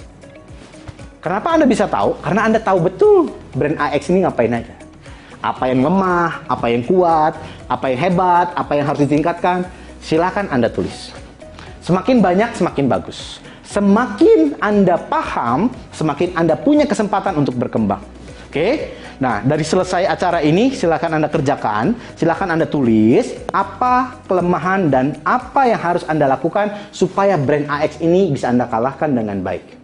Oke, saya rasa dari sini Anda bisa nangkap dan Anda bisa bekerja sesuai dengan apa yang Anda sudah tuliskan nanti. Buat Anda, pastikan ini harus dikerjakan. Kenapa? Dari semua acara yang sudah Anda ikutin ini, tapi Anda tidak melakukan dua pertanyaan tadi, maka semuanya akan sirna. Anggap saja ini tidak pernah ada, lupakan semuanya. Tetapi kalau Anda mau melakukan dua hal ini, maka saya yakin dan percaya hidup dan bisnis Anda akan berubah, bisnis Anda akan berkembang, bertumbuh, dan semakin cepat. Oke. Nah, kita akan balik yang namanya tentang jenis-jenis service sebenarnya. Sebenarnya service itu banyak sekali. Ada service excellence basic, ada intermediate, kemudian ada advanced, ada juga yang benar-benar levelnya leadership. Jadi pimpinan. Nah, bicara tentang leadership, apakah semua pemimpin harus memiliki jiwa service? Yes, harus. Karena itu adalah fondasi, karena itu adalah satu-satunya tonggak yang paling pertama Anda buat sebagai pemimpin. Karena sifatnya kita sebagai pemimpin ini adalah melayani. Jadi kita jadi pelayan dong Pak Victor? Bukan, kita melayani orang dengan setulus hati. Saya pengen ceritain satu kisah gitu ya. Satu kisah ini kejadiannya luar biasa. Jadi waktu itu, ini sahabat saya, dia jual sepatu. Ya, dia sebenarnya dia punya 2 toko. Dia jual sepatu sama dia jual sembako. Offline. Jadi waktu itu ada customer belanja sama dia, terus kemudian yang melayani bukan dia, tapi karyawannya. Begitu sudah pulang ke rumah, terus kemudian datang lagi esok hari, si customernya marah-marah. Ini gimana ini? Sepatunya salah ukurannya. Yang saya pesan kemarin bukan ini, saya nggak terima, pokoknya saya minta ganti rugi. Iya Pak, boleh Pak. Silakan duduk sebentar Pak. Saya kebetulan pemiliknya Pak. Ya, pokoknya kamu sebagai pemilik bisnis ini harus bertanggung jawab. Kaki saya sampai lecet, ini gara-gara saya paksain. Soalnya apa? Nomornya yang dipesan adalah 40, yang dikasih 39. Akhirnya dipaksain dipakai karena memang harus dipakai hari itu. Karena kalau nggak dipakai, itu acaranya nggak berjalan lancar. Tetapi karena dipaksa dipakai, kakinya jadi lecet. Ya, jadi ada kaki bagian tumit belakang, dipaksa pakai sepatunya, akhirnya lecet di sininya. Dia minta tanggung jawab. Terus dia bilang sama sahabat saya, dia bilang, oke Pak, baik Pak, mohon maaf Pak, kaki Bapak ukurannya berapa? 40. Oke kalau kayak gitu. Akhirnya dibawa sama dia 40 dengan 2 model yang berbeda, dia berikan semuanya, Pak boleh Pak, silakan dipakai dulu Pak, mana yang paling cocok. Sambil emosi kan. Nah ini cocok, harusnya pakai yang ini nih. Saya kemarin harusnya pakai yang ini. Oke Pak, kalau yang satunya lagi cocok nggak Pak? Wah ini juga bagus nih modelnya, saya jadi bingung mau pilih yang mana ini. Ada ini bagus, ini bagus. Enggak Pak, dua-duanya buat Bapak semua. Buat saya semua? Serius? Ya kurang Pak. Enggak, ini dua-duanya buat saya. Iya Pak. Sebentar ya Pak. Diambil lagi yang satu lagi. Pak, kalau 3 ini Bapak pilih yang mana 3-3-nya? Aduh Mas, yang mana ya? Kalau 3, tadi 2 ya? Yang ini sama ini deh. Pakai, bagus ya. Bayar. Ya tak mau. Hah? Hah? Nah, bagaimana caranya membuat ekspresi orang yang membuat orang langsung berubah polanya. Kenapa? Karena emosinya langsung disentuh. Tadinya emosi marah-marah, tiba-tiba langsung ya. Bagaimana caranya membuat ekspresi orang yang tadinya marah-marah? Tentunya itu harus Anda lakukan. Kenapa? Karena Anda juga melakukannya. Itu yang pertama. Jadi dari situ saya bisa melihat nih orang tulus banget. Saya bilang sama dia, kenapa bro? Kenapa lo kasih 2? Bahkan yang nomor 39 tuh nggak diambil. Tetap aja dikasih sama dia. Dia kasih lagi 2 gratis, yang nomor 40 dan 40. Dan semuanya free tanpa harus ada biaya lain-lain. Saya bilang, nggak apa-apa. Karena amarahnya dia cukup mahal buat gua. Kalau amarahnya ini nggak gua redam, nggak gua siram pakai air, ini bisa ngebakar toko gua. Karena gua tahu tipikal orang seperti ini, kompor meleduk bisa kemana-mana. Dan kalau gua kasih 2 sepatu, yang gue yakin juga dia bakal juga kompor meleduk kemana-mana, tapi demi kebaikan. Itu yang pertama. Yang kedua, karena dia punya 2 toko, memang ini orangnya orang sableng. Dia punya tokonya sembako. Ini sungguh luar biasa ceritanya. Jadi ketika waktu itu si orang ini belanjanya adalah dia beli semua bahan-bahan yang sudah dicatat semua, tetapi ada beberapa yang tidak masuk catatan sehingga akhirnya salah masukin ke pengirimannya.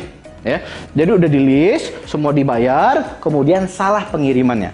Bukan cuma salah 1, bukan salah 2, tapi apa? Salah namanya. Yang tadi harus dikirim ke Pak Bambang, dikirim ke Pak Budi. Jadi yang di list sama Pak Bambang nggak dapat di Pak Bambang karena semua barangnya dikirim ke Pak Budi. Wah, orangnya marah-marah. Kenapa? Karena waktu itu adalah proses untuk hajatan itu apa ya? Acara. Dia mau ada proses seremoni atau apa, masak-masak. Seluruh pesanannya nggak cuma sedikit. Pesanannya 1 mobil pickup kayak gitu. Jadi ada bawang, ada gula, ada macam-macam lah. Karena prosesnya salah, akhirnya si Pak Budi marah-marah. Karena harusnya bukan itu yang dia pesan. Jadi acaranya batal. Karena dia mau masak hari itu nggak bisa. Akhirnya acaranya batal hari itu, diundur besokan harinya. Tapi si Pak Budi akhirnya murka, dia marah, dia datang ke tempat toko sembako teman saya tadi.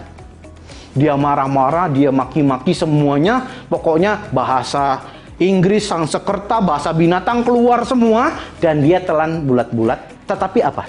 Cara dia jawabnya itu yang saya paling suka. Anda tahu tidak, Anda binatang, Anda sudah membuat saya rugi besar dan sebagainya. Itu disampaikan ke karyawannya. Ke karyawan, iya pak, ampun pak, iya pak, saya pasti. Coba, begitu power si customernya naik, si karyawannya takut terus turun. Si customernya begini, semakin besar, si karyawannya makin turun. Terlihat perbedaannya? Begitu si karyawannya bilang, Pak, ini Pak ada yang marah-marah. Oke, keluar si teman saya tadi, keluar. Anda pimpinannya ya, Anda pemiliknya, Anda telah merugikan saya. Bapak diam dulu, Bapak siapa? Bapak harus ngapain ke sini? Bapak. Jadi suaranya sama. Bapak diam dulu, Bapak duduk dulu, Bapak nggak tahu berhadapan dengan siapa. Nah, gitu. Ternyata kalau ada orang marah-marah emosinya tadi setinggi itu, kita juga bukan marah-marah, tapi nadanya disamakan. Bayangkan kalau seandainya ini orang marah-marah, tiba-tiba Anda sebagai pemimpin, pemilik bisnis, tiba oh iya Pak, mohon maaf Pak, kami salah. Anda langsung mati. Kartu Anda langsung mati. Bisnis Anda pasti langsung stuck. Kenapa saya bilang seperti ini? Akhirnya si teman saya tadi bilang, Anda diam dulu, Anda duduk, Anda keluhkan, siap bicara, saya dengarkan. Jadi langsung tegas, si orangnya langsung, oke. Jadi begini Pak. Nah, mulai dia turun. Oke, saya bisa mengerti Pak. Gimana? Ya, saya kan kecewa Pak. Oh ya, saya juga bisa paham. Lama-lama makin turun. Sudah turun, ini sudah otaknya sudah normal. Dan di sini baru bisa diskusi. Tapi kalau di sini tadi, no, nggak bakal pernah diskusi. Siapapun pasti akan salah di level ini. Tetapi kalau sudah turun, oh baik Pak, saya cukup mengerti. Kalau sudah di level ini, semuanya langsung enak. Dari situ apa pelajarannya? Ternyata untuk bisa membuat orang lain bisa jadi mengerti dengan kita juga harus mengerti dia dulu. Yang dia lakukan adalah teman saya, oh ya, saya mengerti Pak. Anggukan kepalanya teman saya ini membuat si customer yang marah-marah tadi juga ikut ngangguk. Ternyata begini aja. Oke. Nah, saya bicara tentang anggukan. Oke, jadi kalau Anda ketemu dengan customer gitu ya, Pak, kira-kira Bapak suka yang merah atau yang biru Pak? Merah suka, biru suka. Kalau sudah begini, Anda mau kasih barang apapun, yang penting warna merah sama warna biru pasti laku. Jadi, oh ternyata buatnya segampang itu ya Pak. Betul, gampang banget. Tergantung Anda bisa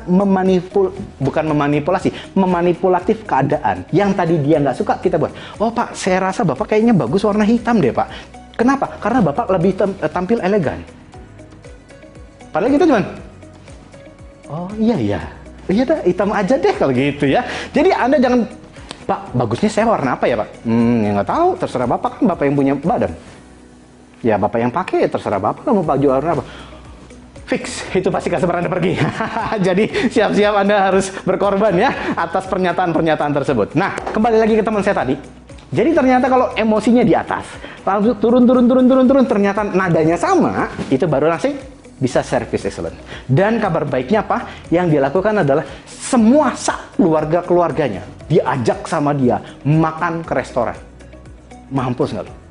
Si Pak Budi kan tadi kan habis marah-marah, pulang, diganti rugi, habis nyampe rumah, si teman saya tadi bersama keluarganya bawa mobilnya mobil biasa, Avanza doang gitu ya, tetapi bawa mobilnya dua. Avanza dan Avanza. Oke.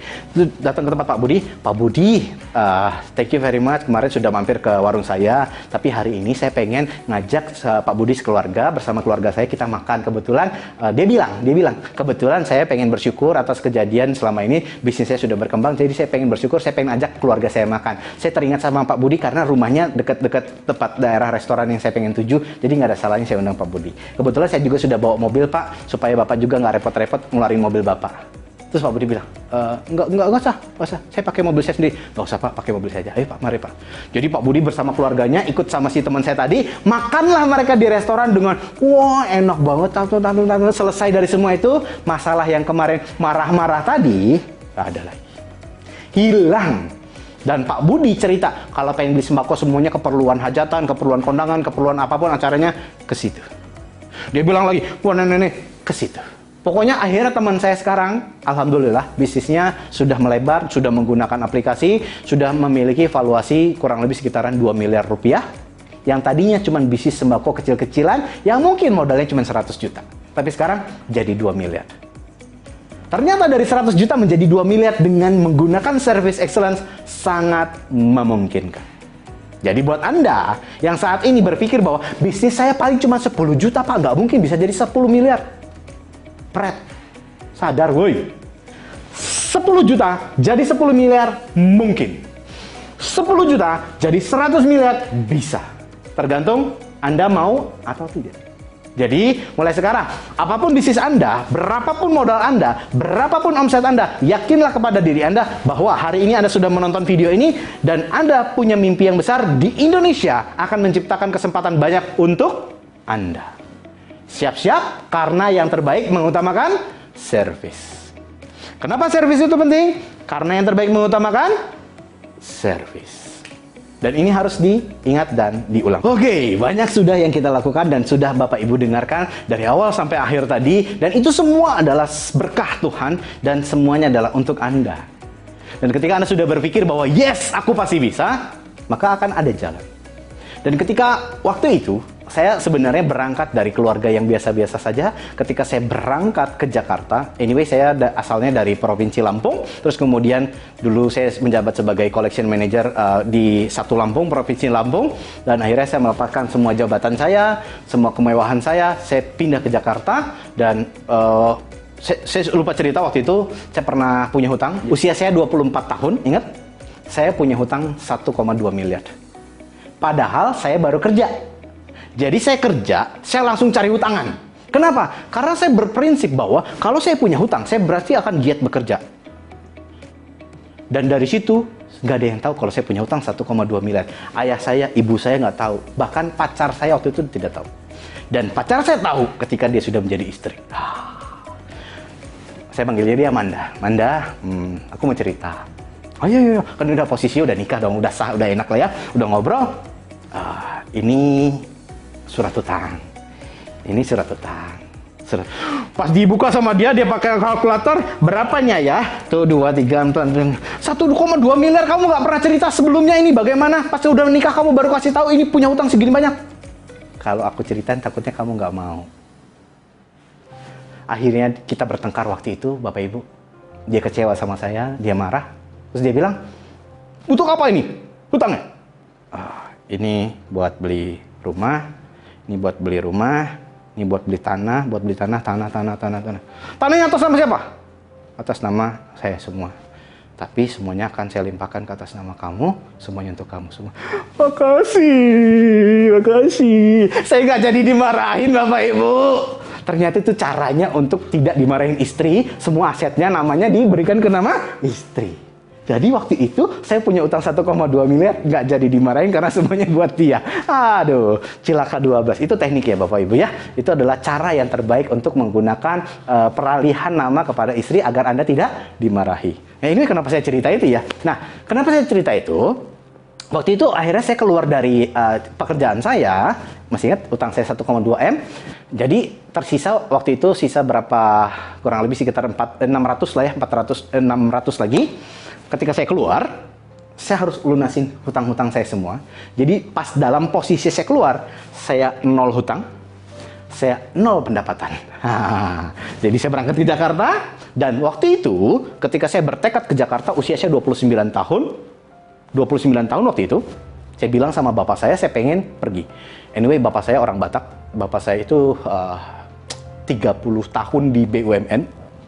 Jadi yang dia tahu adalah bekerja itu harus ada pangkat. Harus ada jabatan, harus punya karyawan, harus punya bawahan, dan dipercaya banyak orang. Itu adalah prinsip dia memiliki anak harus seperti itu. Dan saya sudah punya itu semua, saya tanggalkan. Akhirnya apa?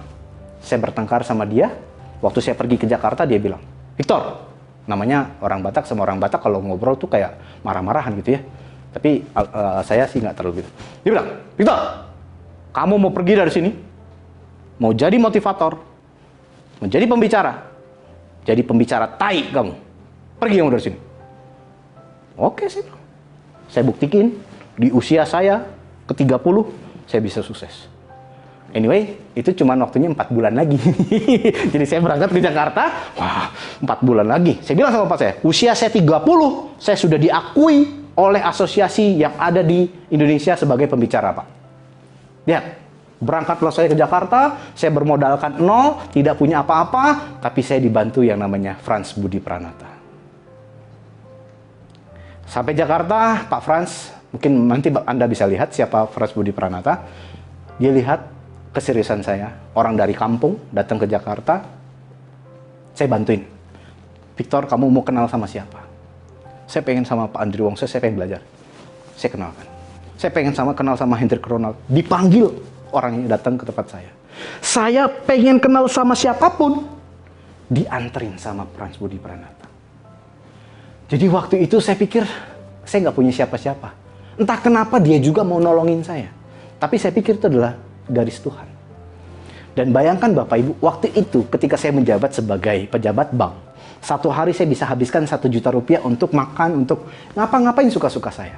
Tapi di Jakarta, satu hari saya harus mencadangkan kebiasaan saya tadi, saya buang semua, saya harus menggunakan satu hari 5.000 untuk makan siang, 5.000 untuk makan sore.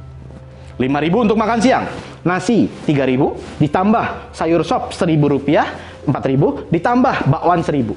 Bonusnya teh tawar hangat gratis. Itu makannya ada di warteg dekat Tanjung Duren, di belakang di daerah Tanjung Duren, di belakang Ukrida. Di situ saya masih menikmati selama 6 bulan makan di tempat si pemilik warteg, dan dia sudah hafal dengan saya. Kalau setiap datang pasti sudah tahu menunya. Nasi dikasih kuah sop-sopan, dikasih bakwan, dikasih sambal, dikasih teh tawar hangat, harganya 5.000. 6 bulan Bapak Ibu saya melakukan itu semua, bersusah payah, dan saya tidak pernah bisa menghasilkan uang waktu itu. Akhirnya saya ketemu namanya Pak Tukio Suryo Atmojo. Tukio Suryo Atmojo adalah seorang guru saya sangat menghargai beliau, dan sebuah perubahan hidup saya ketika ketemu sama beliau. Saya mengikuti kelasnya. Waktu itu saya nangis. Saya nangis sama dia, Pak, kenapa saya nggak bisa sukses Pak ya? Kenapa saya nggak bisa berhasil Pak ya? Dulu saya melakukan banyak hal selalu berhasil Pak. Saya menjadi area sales manager termuda se-Indonesia, saya berhasil Pak. Saya menjadi kepala cabang termuda se-Indonesia, saya berhasil Pak. Saya bisa punya uang, saya bisa punya rumah, bisa punya harta, bahkan punya utang 1,2 miliar di usia saya masih 24 tahun Pak. Dan saya bisa punya apapun yang saya penginkan. Tapi sekarang kenapa nggak bisa ya Pak? Jawaban sama dia, dipegang sama dia tangannya, oke. Terus dipukulkan jari-jari tangannya ke dada saya. Dia bilang, Victor, kamu sadar. Kamu harus membangun hubungan baik kamu kepada bapakmu. Karena betul, 6 bulan saya nggak peduli sama bapak saya. Mau dia mati kek, mau dia sakit kek, mau dia apa, bodoh amat, saya nggak peduli. Yang penting saya pedulikan diri saya bisa sukses, saya bisa berhasil di sini. Dan bapak saya juga sama. Si Victor mau mati di Jakarta kek, mau ngapain, bodoh amat, saya nggak peduli. Saya sudah tidak punya anak lagi yang namanya Victor. Waktu itu saya telepon sama dia, akhirnya saya bilang sama Pak Tukio, jadi saya harus ngapain Pak? Ya kamu harus telepon, harus minta maaf dan memaafkan. Saya lari ke pojokan, di pojokan gedung gitu ya, di bawah meja, ketutupan sama meja di bawah, saya telepon. Diangkat. Saya telepon, bilang, Pak, ini Victor Pak. Terus bapak saya langsung, ya. Pak, saya mau minta maaf. Di situ saya nangis, terus tiba-tiba dia nangis juga. Victor, Bapak juga sebenarnya pengen nelpon kamu. Bapak juga malu sebenarnya, nggak mungkin Bapak harus nelpon kamu duluan. Tapi mungkin ini jalannya, saya harus telepon kamu. Ya Pak, saya minta maaf Pak. Saya selama ini salah Pak, selama ini saya sudah melanggar kodrat sebagai anak Pak. Akhirnya saya bilang sama dia, 6 bulan Pak, saya hidup susah di sini Pak. Saya butuh restu, saya butuh semua hal yang baik Pak yang harus saya lakukan. Terus Bapak saya bilang, betul. Selama ini Bapak juga salah sama kamu. Saya pengen restuin semuanya. Saya pengen lupain semuanya, Victor. Saya pengen semuanya damai. Saya pengen kamu berhasil. Sekarang, detik ini Bapak cuma pengen bilang, semua hal yang kamu lakukan, silahkan kamu jalankan. Bapak restui kamu, nak. Bapak mendukung kamu, nak. Terus saya bilang, ya Allah ya Tuhan, terima kasih. Bapak udah damai sama saya. Saya memaafkan Bapak saya, dan saya minta maaf sama Bapak saya. Dan kami jadi baikan, kami jadi berdamai, dan kami saling memaafkan. Bapak Ibu, dari situ, sebelumnya saya tidak pernah mendapatkan klien. Saya nggak pernah bisa menciptakan duit selama 6 bulan. Tapi setelah itu Bapak Ibu, klien pertama saya nongol. Kontraknya waktu itu 17,5 juta masuk ke email saya. Dari situ saya bilang, Pak, terima kasih Pak, rezeki saya kebuka gara-gara restu dan doa dan maaf Bapak. Saya telepon ibu saya juga, Bu, terima kasih Bu karena doain saya. Dan percaya atau tidak Bapak Ibu, dari situ bergulir masuk kontrak, sampai saya bisa hitung, wow, ini semua gampang sekali. Dan saya bilang sama bapak saya, Pak, ini kontraknya Pak. Saya bilang sama dia, dulu saya bisa menghasilkan pendapatan saya segini 1 bulan. Tapi sekarang Pak, setengah hari saya sudah bisa dapatkan. Terima kasih ya Pak atas doamu. Dan bapak saya tuh merasa bangga sekali. Dia bilang, kamu nggak perlu kirimin uangnya, kamu nggak perlu kirimin kontraknya, kamu kabarin saya, kamu baik-baik saja di sana. Wah, damai Bapak Ibu.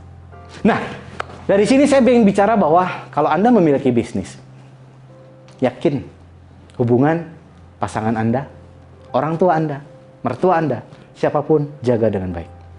Kalau ada gambaran bisnis Anda sedang tidak berkembang, penjualan Anda gitu-gitu aja, Anda merasa bahwa bisnis Anda salah, coba Anda lihat dulu hubungan kepada pasangan Anda, hubungan kepada keluarga Anda, apa yang sudah Anda berikan kepada mereka, apa yang sudah Anda lakukan kepada mereka. Saran saya, koreksi diri Anda, maafkan mereka, meminta maaf kepada mereka, dan jalani bisnis Anda dengan tulus. Jalani menggunakan hati, lakukan yang terbaik. Tuhan akan membukakan pintu rezeki Anda, dan Anda tinggal melebarkannya pelan, bertahap demi bertahap. Saya yakin Anda mampu, saya yakin Anda bisa, saya yakin Anda akan menjadi orang yang luar biasa, karena servis itu penting, karena servis semuanya akan menjadi luar biasa, yang terbaik menggunakan servis. Saya Victor Aritonang, undur diri. Kalau teman-teman ingin mencari tahu saya siapa, bisa cek langsung di Instagram saya di sini, atau juga pengen langsung komunikasi juga bisa kontak nomor telepon saya di sini. Terima kasih banyak, ketemu lagi. See you, sampai jumpa teman-teman Bapak Ibu sekalian. Dadah.